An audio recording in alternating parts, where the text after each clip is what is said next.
کہانی پیغمبر آدم علیہ السلام کی۔ بہت وقت پہلے اللہ سبحانہ تعالیٰ نے سورج، چاند اور زمین بنائی۔ اس تخلیق کے بعد انہوں نے دیکھا تو یہ مکمل نہیں تھی۔ تب انہوں نے فرشتوں کو زمین سے مٹی نکالنے کا حکم دیا۔ فرما بردار فرشتے مٹی لائے اور اللہ نے اسے آدمی کی شکل عطا کی اور اسے نام دیا آدم علیہ السلام۔ لیکن وہ 40 سال ہلا ہی نہیں، وہیں کا وہیں بت بنا رہا۔ جب ابلیس نے اسے دیکھا تو وہ کچھ پریشان اور ڈرا ہوا نظر آیا۔ تب 40 سال کے بعد اللہ سبحانہ تعالیٰ نے آدم علیہ السلام میں روح دی، کیونکہ جب روح اس کے سر میں داخل ہوئی تو وہ چھینک پڑا، اور جب روح آنکھوں تک پہنچی تو اسے چاروں طرف ذائقہ دار کھانا دکھائی دیا۔ پھر جب روح پیٹ میں داخل ہوئی تو آدم علیہ السلام کو بھوک کا احساس ہوا۔ پیغمبر کو اپنی چاروں طرف رسیلے پھل نظر آئے، لیکن اس کے پہلے کہ روح پیروں تک پہنچتی وہ پھلوں کی طرف لپکے اور پیر نے چلنے سے آدم علیہ السلام میں ہی نیچے گر گئے۔ تب اللہ نے عزت کی نشانی کے طور پر سارے فرشتوں اور ابلیس کو آدم علیہ السلام کے سامنے سجدہ کرنے کا حکم دیا۔ ایک کے بعد ایک سارے فرشتوں نے سجدہ کیا سوائے ابلیس کے۔ ابلیس نے کہا کہ وہ پیغمبر سے بہتر ہے، کیونکہ وہ آگ سے بنا ہے۔ اللہ انہیں نافرمانی سے ناراض ہو کر ابلیس کو جنت سے نکال دیا۔ اس دن سے شیطان کہا جانے لگا اور اسے جہنم میں پھینک دیا گیا۔ شیطان اب انسانوں سے بہت ناراض تھا، کیونکہ ان کی وجہ سے اسے جنت سے نکال دیا گیا۔ اس لیے انہوں نے انسانوں سے بدلہ لینے کے لیے انہیں گمراہ کرنے کی قسم کھائی۔ پھر اللہ نے آدم کو جنت کی سارے جانوروں پرندوں کے نام سکھائے: شیر، بھیڑ، اونٹ، ہاتھی، مور، فاختہ اور بھی بہت سارے۔ اللہ نے پیغمبر سے کہا کہ وہ باغیچے سے کوئی بھی پھل کھا سکتے ہیں سوائے ایک۔ اللہ نے پیغمبر سے کہا کہ انہیں علم کا پیڑ کا پھل نہیں کھانا چاہیے، کیونکہ ایسا کرنا حرام ہے، اور وہ اپنا زیادہ تر وقت جنت کے جانوروں کے ساتھ کھیل کر بتانے لگے۔ کچھ سال بعد وہاں اکیلے پڑ گئے، کیونکہ جنت میں اور انسان نہیں تھا۔ اللہ تعالیٰ نے یہ دیکھا اور آدم کے شریک حیات بنانے کا فیصلہ کیا۔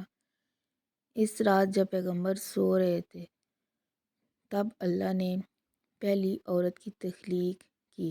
جب پیغمبر جاگے اس عورت کو دیکھ کے خوش ہوئے۔ اس کا نام ہوا رکھا، کیونکہ اس کی تخلیق کسی جاندار چیز سے کی گئی۔ وہ دونوں جنت میں ایک لمبے وقت تک خوشی خوشی رہے۔ شیطان ابھی بھی انسانوں سے ناراض تھا۔ کئی برس بیت چکے تھے، لہذا شیطان جانتا تھا کہ پیغمبر اللہ کا قول بھول گئے ہوں گے۔ اس نے ایک ترکیب لگائی جس سے پیغمبر اور ان کی بیوی کو جنت سے نکال دیا جائے۔ شیطان جنت میں آیا اور اس نے پیغمبر اور اس کی بیوی کو اس پھل کو کھانے کے لیے اکسایا جو حرام تھا۔ پیغمبر اور ان کی شریک حیات میں انجانی میں ہی اس درخت کے پھل کو توڑا اور کھانے لگے، اور اس کے پہلے ہوئے کھانے کے بعد اللہ تعالیٰ کا کہنا نہ مانا۔ پھل کھانے کے بعد انہیں احساس ہوا کہ ان کے جسم پر کوئی کپڑا نہیں، اس لیے انہوں نے اپنے آپ کو ڈھانکنے کے لیے پتوں کا استعمال کیا۔ اب وہ واقعی بہت ڈرے ہوئے تھے، کیونکہ وہ جانتے تھے کہ اللہ کی نافرمانی کے لیے انہیں سزا دیں گے۔ جب اللہ سبحانہ تعالیٰ کو اس کے بارے میں معلوم ہوا تو وہ بہت ناراض ہوئے، اور انہوں نے پیغمبر اور ان کی بیوی کو جنت سے نکال دیا۔ پیغمبر اور ان کی بیوی کو کافی لمبے وقت تک پیدل چلنا پڑا، اور آخر کار وہ ایک نبی کے کنارے پر جا پہنچے۔ پیغمبر جانتے تھے کہ زمین پر ان کی زندگی بہت مشکل ہے۔ انہیں رہنے کے لیے گھر بنانا پڑا، بھوک مٹانے کے لیے محنت کرنی پڑی۔ اب ان کے پاس جنت کی وہ ساری عیش و آرام نہیں تھے۔ کچھ برس بعد ہوا کے جڑواں بچوں کی ماں بنی، ایک لڑکا اور ایک لڑکی۔ انہوں نے لڑکے کا نام کابل رکھا اس کے بعد ان کے گھر میں پھر جڑوا بچوں کی پیدائش ہوئی، پھر ایک لڑکا اور ایک لڑکی۔ اس بار انہوں نے لڑکے کا نام حابل رکھا۔ حابل اور کابل دونوں بڑے ہو گئے۔ کابل کھیتی کرتا، کھیتوں میں کام کرتا اور فصل اگاتا۔ جب حابل بڑا ہوا، کڑیا بن گیا اور جانوروں کی دیکھ بھال کرنے لگا۔ جب حابل اور کابل جوان ہوئے تو پیغمبر نے ان کی شادی کرنے کا فیصلہ کیا۔ اس وقت دنیا میں کوئی اور خواتین موجود نہیں تھی، لہٰذا پیغمبر نے کابل کی شادی حابل کی جڑوا سے اور حابل کی شادی کابل کی جڑوا سے کرنے کا فیصلہ کیا۔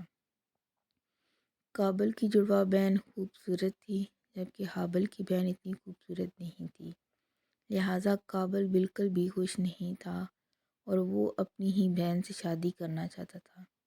ان میں بحث ہوئی اور پیغمبر نے اس مدعے کو حل کرنے کے لیے اللہ سبحانہ تعالیٰ کو قربانی دینے کا فیصلہ کیا۔ یہ طے ہوا کہ جس کی قربانی قبول ہوگی، اس کی شادی کابل کی بہن سے ہوگی۔ حابل نے جانوروں کے جھنڈ میں سے سب سے پیارے میمنے کو قربانی کے لیے اللہ کے سامنے پیش کیا، لیکن کابل بہترین پھلوں اور سبزیوں کو قربانی کے لیے پیش نہیں کرنا چاہتا تھا۔ اس کی جگہ اس نے خراب سبزیوں اور اناج کو چنا۔ اللہ سبحانہ تعالیٰ نے حاضری کی، قربانی قبول کی اور کابل کی نامنظور۔ جب انہوں نے اپنی قربانیاں پیش کی تو پیغمبر وہاں موجود تھے اور یہ طے کیا گیا کہ حابل کی شادی کابل کی بہن سے ہوگی، لیکن کابل بالکل خوش نہیں تھا۔ وہ اتنا ناراض تھا کہ وہ حابل کو قتل کرنا چاہتا تھا۔ ایک دن حابل بہت دیر تک گھر نہیں لوٹا، جو پیغمبر نے کابل کو اسے ڈھونڈنے کے لیے بھیجا۔ پیغمبر کی بات سن کر کابل گھر سے نکلا اور حابل کو کھیتوں میں ڈھونڈنے لگا۔ آخرکار اسے حابل گھر کی طرف لوٹتا نظر آیا۔ کابل ابھی بھی حابل سے بہت ناراض تھا۔ تمہاری قربانی قبول ہی اور میری نہیں ہوئی۔ حابل نے اس کا جواب دیا، اللہ صرف انہیں قبول کرتا ہے جن کے دلوں میں اس کا خوف ہوتا ہے۔ کابل یہ سن کر اور ناراض ہوا اور اس نے حابل کو مارنے کے لیے پتھر اٹھا لیا۔ کابل نے یہ دیکھا، حالانکہ وہ کابل سے کہیں زیادہ طاقتور تھا، لیکن اس نے کہا اگر تم مجھے مارنے کے لیے ہاتھ اٹھاتے ہو تو بھی میں تمہیں کوئی نقصان نہیں پہنچاؤں گا، میں اللہ سے ڈرتا ہوں۔ یہ بات سن کر کابل اور آگ بگولا ہو گیا اور اس نے پتھر سے مار کے اس کا قتل کر دیا۔ جب کابل کو احساس ہوا کہ حابل کی موت ہو چکی ہے، وہ بہت ڈر گیا اور اسے معلوم نہیں تھا کہ وہ کیا کرے۔ وہ نہیں جانتا تھا کہ پیغمبر کو یہ بات معلوم ہو جائے، لہٰذا وہ اپنا گناہ کو چھپانے کے طریقے سوچنے لگا۔ دو کوے لڑائی کے دوران دوسرے کو مار دیا اور مرا ہوا کوا نیچے آ گرا۔ جیتے ہوئے کوے نے زمین سے مٹی نکالی، گڈھا کھودا، اس میں لاش کو ڈالا اور اسے مٹی کے نیچے دفن کر دیا۔ اس طرح کابل کے ہاتھ ایک ترکیب آئی، کوے ہی کی طرح اس نے مٹی میں ایک گڈھا کھولا اور اپنے بھائی کی لاش اس میں ڈال دی، اور اس طرح دنیا میں پہلا انسان قتل ہوا تھا۔ کابل نے جو کچھ کیا تھا وہ اس سے شرمندہ تھا۔ اس کے اوپر شیطان کی جیت ہوئی۔ وہ جانتا تھا کہ وہ لمبے وقت تک اپنے گھر میں نہیں جا سکتا۔ پیغمبر جانتے تھے کہ کیا ہوا ہے۔ وہ اپنی بیٹی کی موت سے غمزدہ تھے۔ انہوں نے اپنے دونوں بیٹے کھو دیے تھے، ایک کی موت ہو گئی تھی اور دوسرے کو شیطان نے گمراہ کر دیا تھا۔ انہوں نے اپنے باقی بچوں کو شیطان کے بارے میں آگاہ کیا۔ اللہ سبحانہ تعالیٰ کی راہ پر چلنے کی نصیحت کی۔ کافی لمبے وقت کے بعد پیغمبر کو اور بھی کئی اولادیں نصیب ہوئیں۔ پیغمبر اب بوڑھے ہو گئے، ان کے بچے ان سے بہت محبت کرتے تھے۔ جب پیغمبر کو احساس ہوا کہ ان کی موت نزدیک ہے تو انہوں نے سعید کو اپنا وارث بنایا۔ ان کی موت کے وقت فرشتے ان کے گھر آئے اور ان کے قریب کھڑے ہو گئے۔ جب پیغمبر کو احساس ہوا کہ موت کے فرشتے آ چکے ہیں تو وہ سکون بھری مسکراہٹ لیے اس دنیا سے رخصت ہو گئے۔